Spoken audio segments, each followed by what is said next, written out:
steps up? How does that feel to you? Well, for example, she's in our leadership team, and she energized everybody on that team. Amazed. I can't believe it. Oh my gosh. I'm completely shocked that anybody would want to do that. Yeah. You guys are, your ethos is God brings these people to you. You're stunned that you have these resources, and you keep going, I can't believe God keeps doing this. But the same thing keeps happening over and over and over again. The part that you said over and over again is, as a church, it's like we want to be a church where we're seeing God do this. And so part of the thing that you wrestle with is that there is this thing that God keeps doing, but I think that internally we end up asking ourselves these questions about, well, can God do it again? Or was that a fluke? Or maybe that was what started, but we can't expect to have everybody. When really that is how your church is energized. You guys are all sitting here doing this, right? Only on the payroll, Steve.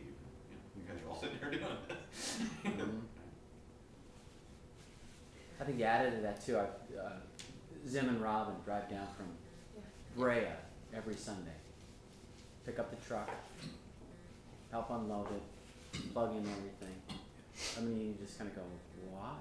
I mean, it's great. I know why, but it's that sense of like, wow, deeply invested. People are very called. I mean, one of the parts to think about is we often think in a church, I think one of the words I've been thinking about and making up in my head is, I think you guys are deeply called to be here.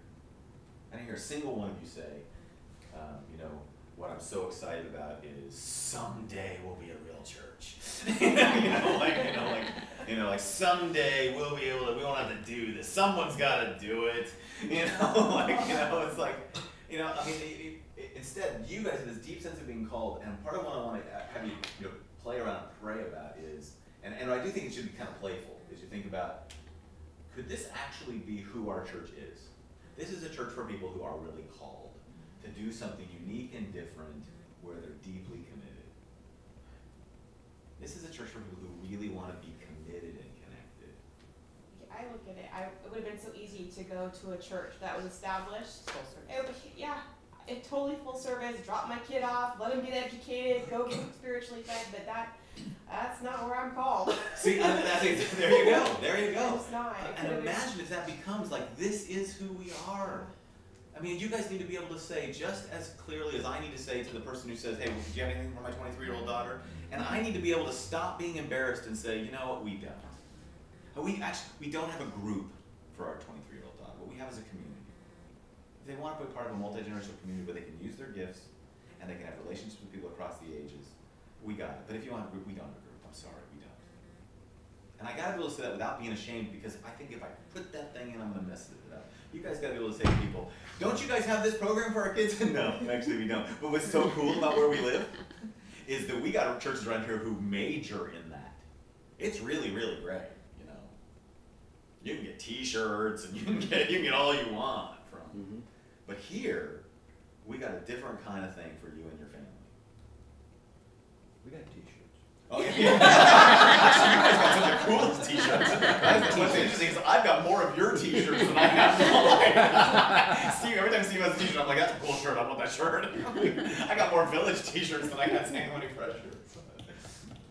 Yeah, but the being called is really important.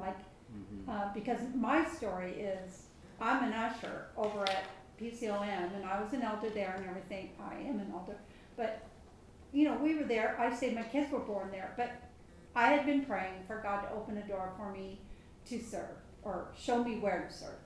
And Steve was introduced that day. Joy was hanging on to Mackenzie and the kids in the back door, and I'm standing there. Do you want to come in and get a seat? Oh, no. I had no idea who she was. They were introduced. And the Lord spoke to me during that service and made it so clear to me, you need to go and talk to Steve, see what you can do. It was like I saw a window and I had to open that window. And so it was a calling, I believed, a calling to go and serve. And it was very clear to me. And so it was definitely a calling. And I think that if you ask anyone in this room, it probably felt the same way. Okay. You know? And it would be interesting is part of the power of telling stories is imagine telling these stories in your entire congregation in an environment like this. Like we have ask people these same questions and you get 60 people on Sunday morning. So let's see if we can get 30 of the people to show up and you tell these stories. And what you start to realize is I'm gonna bet you're gonna be surprised at how many people that you're shocked and amazed at are saying the same thing. Not because I'm so smart, but because I think that is what God has been doing. I mean, I've heard this 3 different times, right? We're shocked and amazed. Oh my gosh, we got this children's minister. Oh my gosh, they'll come to worship. I mean, you guys have a lot of worship resources for a church of 60 people. The number of worship leaders and stuff that you guys have, I mean, really, it's stunning to me. Children's worship, the stuff you guys care about, God raises people up. Well, another interesting point is that we have a lot of teachers. Lots of teachers in our congregation. That was one thing. But the other thing I see is that not only have we been called, but it's God doing the calling.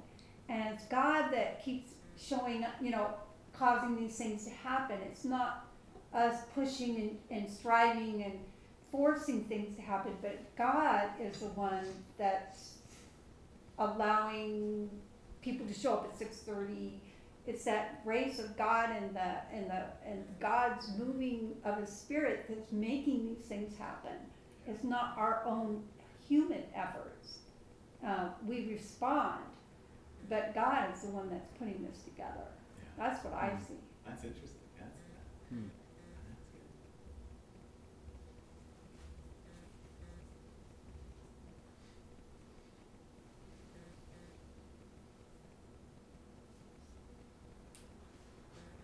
Call to serve. There is this part about serve. Keep showing up. Mm-hmm. It's a privilege. The privilege to serve. That language, privilege to serve, shows up.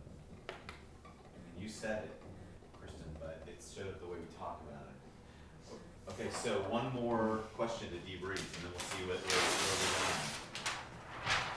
Put this over here. You guys can take us all home. It's all fun. Okay, so the last question number 3.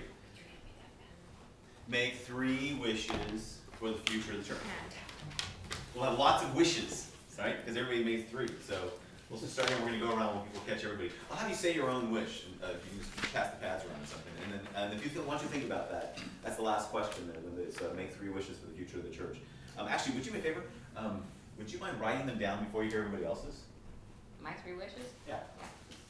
Just if you just write them down, then you can listen to the others. Just because. And that's So we're going to say our own? Yeah, say your own. Because then I'm going to. Get ink all over my So these are mine. Good luck.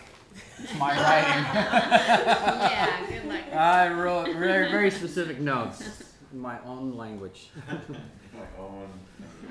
Well, She has much nicer writing. She does. I really. said that earlier. I said she's got great writing. I have just scribbled.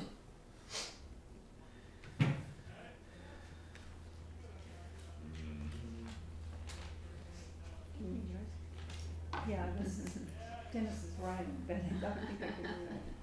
this is number 1. This is number 1. Sorry, Steve. This is number 2. Okay. All right. Gene, here, start 3 wishes. I almost hesitate to give these now. I feel so shallow. No, go ahead. Okay. Say your first one that I crossed out. Okay, but here's the thing. Here's the part.